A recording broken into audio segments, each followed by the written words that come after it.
मकान इतने दिन में मिल जाना चाहिए। कुछ भी नहीं है, आपके पास विचार करने की शक्ति है तो विचार शक्ति पर्याप्त है। विचार शक्ति के अलावा और किसी शक्ति की जरूरत नहीं। से सारी शक्ति अस्तित्व स्वयं आपके समक्ष उपलब्ध कराता है आपको, अगर आपको विचार शक्ति का विज्ञान प्रयोग करने की विधि पता। तो पहली विधि है कि अपनी मांग स्पष्ट करें, और मांग स्पष्ट करना भी आपके लिए कठिन है, इसलिए उसको सरल बनाने का सूत्र आपको बता देता हूं। अपनी मांग स्पष्ट करने के लिए और उसके प्रति प्यास और जुनून पैदा करने के लिए एक छोटा सा विस्फोटक उपाय है। हर रोज प्रातः काल जब आप सोकर उठें, एक डायरी अपने पास रखें। उस डायरी का नाम डायमंड डायरी रखते, मतलब वो डायरी आपको डायमंड उपलब्ध कराएगी, इसलिए मैंने उसका नाम डायमंड डायरी रखा। प्रातः काल सोकर उठते ही सबसे पहले 5 मिनट समय निकालें और उस पर सिर्फ लिखते जाएं, what I want to achieve, मैं क्या क्या पाना चाहता हूँ, 1 2 3 4 5 6 7 8। ये 5 मिनट का समय बहुत क्रांतिकारी, बहुत विस्फोटक, बहुत विराट परिवर्तन आपकी जिंदगी में पैदा करने वाला समय होगा। आप जो 5 मिनट लिखेंगे क्या क्या पाना चाहते हैं, तो आप ये मत समझना ये साधारण लिखना है। जब आप उसको लिखेंगे तो आपको विचार करना पड़ेगा, विचार शक्ति का प्रयोग करना पड़ेगा, जिसको आप कभी नहीं करते प्रयोग। उसको लिखने के बहाने विचार शक्ति का प्रयोग शुरू हो जाएगा। सोचेंगे आप, और कैसे मिलेगा कैसे नहीं मिलेगा, ये सब तमाम सारी बातें आएंगी। उस प्रक्रिया में आप अपने आप गुजर जाएंगे। मैं तो मोटी बात कह रहा हूं, आप सिर्फ सो के उठे, कलम उठाई और डायमंड डायरी पर लिखना शुरू कर दिया, 1 2 3 4। सिर्फ इतना काम आपको करना है, और लिखते जाइए लिखते जाइए। 90 डेज तक लगातार लिखिए। अगर 90 डेज तक आपने लगातार लिख लिया, आपकी मांग अपने आप आपको स्पष्ट हो जाएगी। किसी से कोई दूसरा आदमी तुम्हारी मांग स्पष्ट नहीं कर सकता है। ये हमेशा याद रखना, ये सब धोखेबाज लोग हैं। चाहे वो धर्म के नाम पर धोखा दे रहे हैं, चाहे गुरु के नाम पर धोखा दे रहे हैं, चाहे काउंसलिंग के नाम पे धोखा दे रहे हैं। आपको चीज़ों को प्राप्त करने के लिए अपने हाथ, अपने पैर, अपनी सांसों का ही उपयोग करना पड़ता है। सदगुरु केवल आपको सहायता करता है, शक्ति देता है, समझ देता है। चलना आपको अपने पैर से पड़ता है। आप किसी दूसरे की छाती से सांस नहीं ले सकते हैं, सांस आपको अपनी छाती से लेनी पड़ेगी। हाँ, सदगुरु इतना शक्ति आपको दे देता है कि आपको किसी दूसरे की छाती ढूंढनी न पड़े सांस लेने के लिए।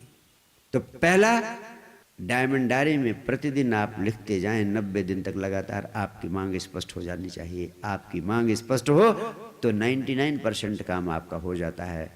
वो 90 दिन आप लिखेंगे, वो जुनून भी पैदा कर देगा आपके भीतर।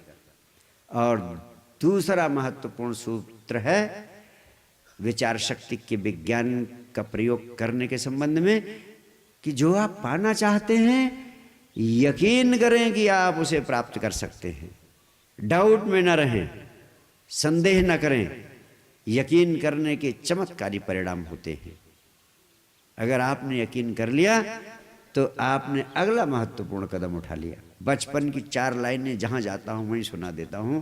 उस समय तो केवल रट ली थी, कंठस्थ हो गई थी। बचपन में चीजें बड़ी आसानी से कंठस्थ हो जाती हैं, लेकिन उनका अर्थ बाद में समझ में आया जब कुछ समझदार हुआ।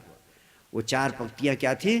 Lives battles don't always go to the stronger or faster man, sooner or later the man who wins is the man who thinks he can। जिंदगी की लड़ाइयां वे लोग नहीं जीतते जो बहुत मजबूत या बहुत ताकतवर होते हैं।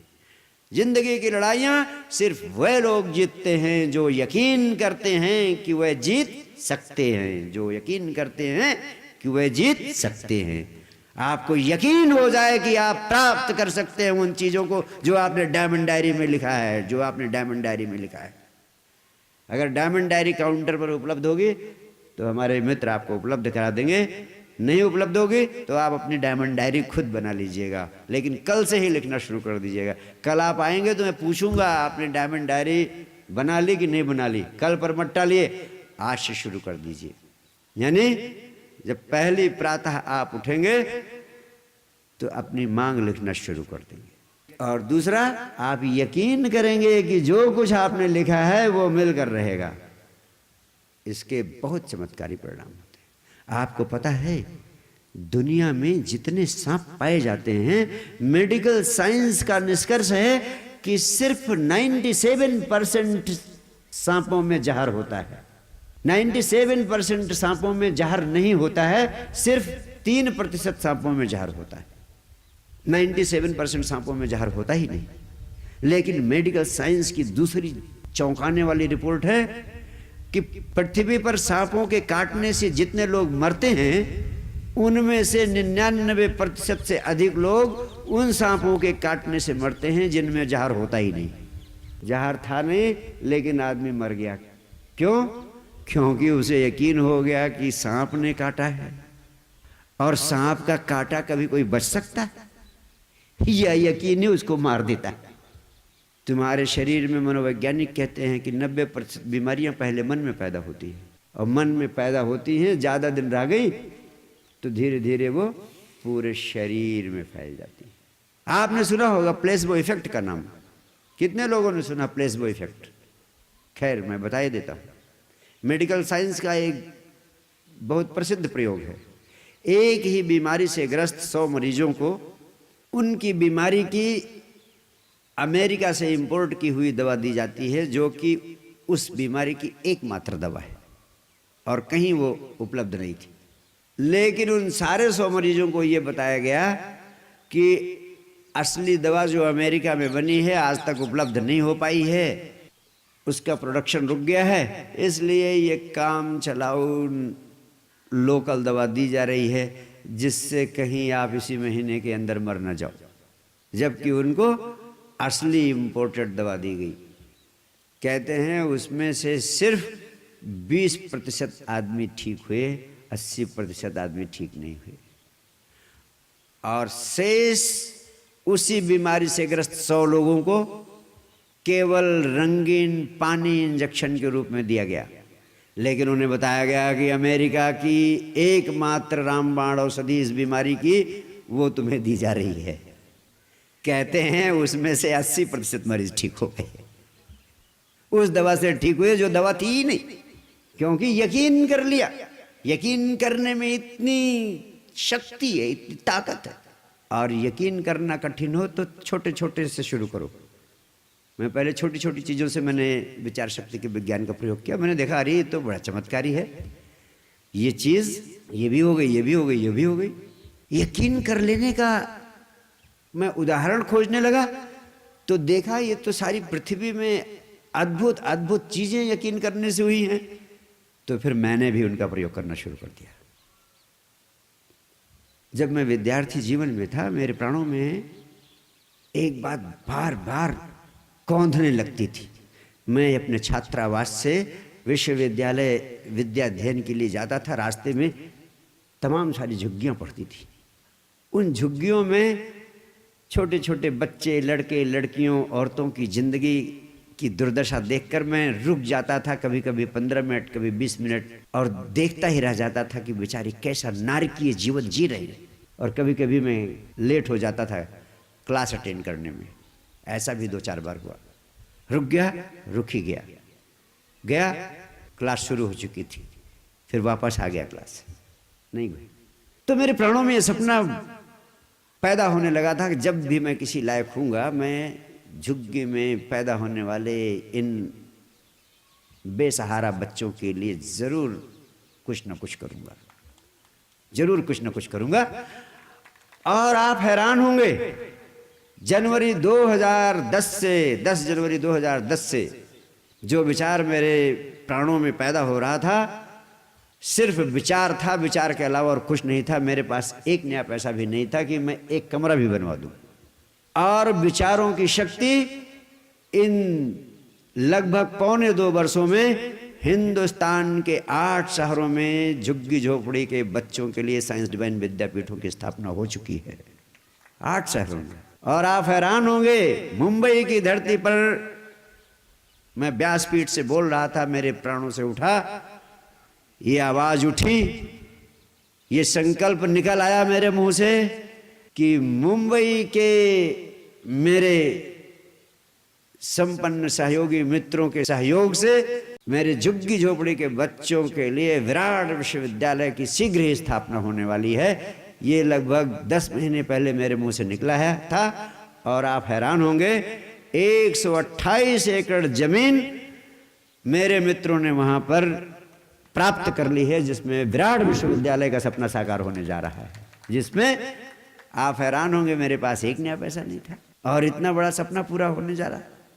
और अब तो मेरे प्राणों में ये संकल्प, ये विचार बार बार उठने लगा है कि जिस भी शहर में मैं 24 घंटे रह लूँगा, 2 रात गुजार दूंगा, उस शहर में मेरा सद्गुरु या अस्तित्व या ब्रह्मांड की शक्तियाँ उस शहर में निश्चित रूप से साइंस डिवाइन विद्यापीठ की नींव डाल देंगी। वहाँ साइंस डिवाइन विद्यापीठ की स्थापना हो जाएगी और उसी के सहारे मेरा संकल्प है, मेरे विचारों की शक्ति है। मैं आपको वचन दे करके जा रहा हूं, आपके अलवर में भी शीघ्र ही साइंस डिवाइन विद्यापीठ की स्थापना हो जाएगी, हो जाएगी, हो जाएगी।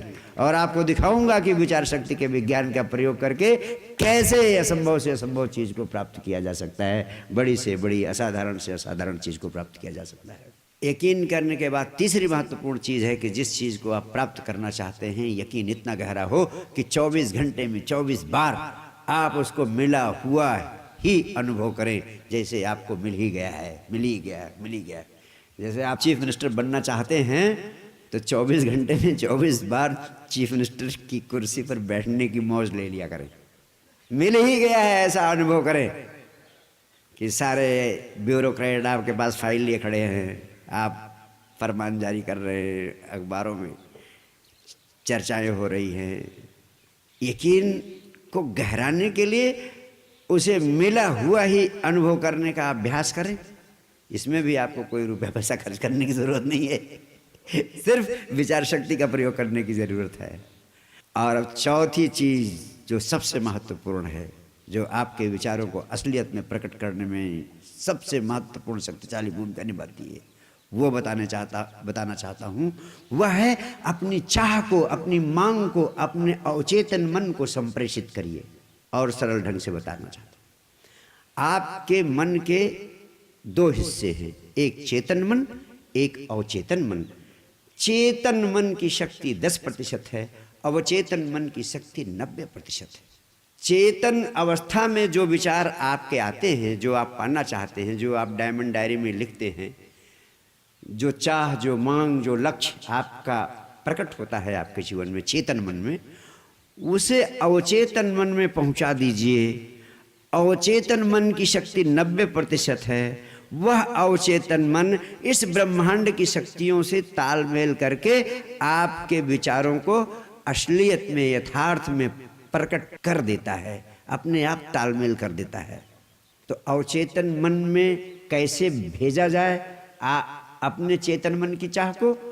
2 विधियां हैं। एक विधि है, जब आप रात को सोने के लिए बिस्तर पर जा रहे होते हैं, सोने के 15 मिनट पहले डायमंड डायरी जो आपने सुबह लिखी थी उसे एक बार पढ़िए पढ़िए पढ़िए, और उसमें से जो सबसे महत्वपूर्ण चीज़ आप पाना चाहते हैं उसको साकार होता हुआ देखते हुए, बंद आँखों से उसे साकार होता हुआ देखते देखते देखते देखते सो जाइए। जब आप सोने जा रहे होते हैं, आपका अवचेतन मन, सबकॉन्शियस माइंड सक्रिय हो रहा होता है, चेतन मन विश्राम अवस्था में जा रहा होता है। उस समय जो चीज़ सोचते हुए, विचार करते हुए आप सोएंगे, जिस चीज़ को साकार होता हुआ देखते हुए सोएंगे, वो चीज़ अवचेतन मन में चली जाएगी और फिर अवचेतन मन उस चाह को असलियत में प्रकट करने के लिए सक्रिय हो जाएगा। दूसरी विधि है थर्ड आई मेडिटेशन, यानी आप 24 घंटे में जब चाहें तब अवचेतन मन को सक्रिय करके, चेतन मन को विश्राम देकर अपनी चाह को अवचेतन मन को संप्रेषित कर सकते हैं। इसकी विधि है थर्ड आई मेडिटेशन। थर्ड आई मेडिटेशन में हम सुखपूर्वक बैठ जाते हैं।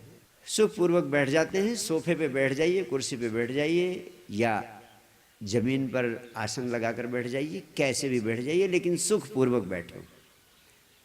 घर में सोफे पर आराम से बैठना ज़्यादा प्रीतिकर होगा। सुखपूर्वक बैठ जाएं, बैकबोन को लगभग सीधा रखें, शरीर को ढीला छोड़ दें, तनाव शून्य, आंखें बंद कर लें और बंद आंखों से दोनों भौहों के मध्य बिंदु को, जहां माताएं बहनें टीका लगाती हैं, ये दोनों भौहें हैं, इसके मध्य बिंदु को बंद आंखों से देखते रहें 5 मिनट। अब आपकी पलकें भीतर से ऊपर की ओर दोनों भौहों के मध्य बिंदु को देख रही, 5 मिनट तक देखते रहिए। जहां आप देख रहे हैं इस समय, अध्यात्म के वैज्ञानिकों का कहना है वहीं आपकी तीसरी आंख है जो बंद पड़ी है, और ध्यान तीसरी आंख का भोजन है। जब आप 5 मिनट तक अपना ध्यान वहां पर केंद्रित रखते हैं तो आपका अवचेतन मन सक्रिय होने लगता है। वैज्ञानिक कहते हैं उस समय आप अल्फा स्टेट ऑफ माइंड में पहुंचने लगते हैं। 5 मिनट के भीतर आप अल्फा स्टेट ऑफ माइंड में पहुंच जाते हैं, और अल्फा स्टेट ऑफ माइंड अवचेतन मन की अवस्था में पहुंचने पर आप जो कुछ भी पाना चाहते हैं उसे साकार होता हुआ देखते रहें 15 मिनट 10 मिनट तक। जैसे आप एक सुंदर भवन प्राप्त करना चाहते हैं जिसमें 10 कमरे हों, स्विमिंग पूल भी हो, बड़ा सा ड्राइंग रूम हो, वेल फर्निश्ड हो, एयर कंडीशन लगे हों हर कमरे में, तो 5 मिनट थर्ड आई मेडिटेशन में जाने के बाद 10 मिनट तक उस भवन के सपने को साकार होता हुआ देखिए।